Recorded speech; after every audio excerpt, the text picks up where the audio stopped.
আসসালামু আলাইকুম গাইস, দেখেন মিরের বাজার থেকে মাইয়ন পর্যন্ত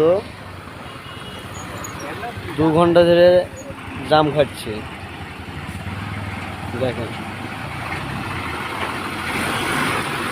আর এই যে দাম টাকালা তো দাম ড্যান বাম নয়, যেখানে সেখানে রংভাবে গাড়ি চালায়। দেখেন, রাস্তাঘাট হওয়ার পরে জাম ঠেলা লেগছে। আমাদের বাংলাদেশের কি অবস্থা।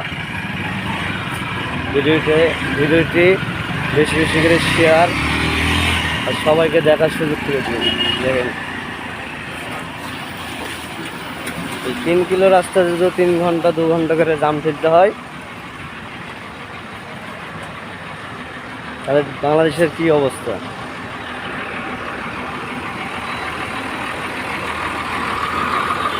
দেখেন, ওই পারে একই অবস্থা।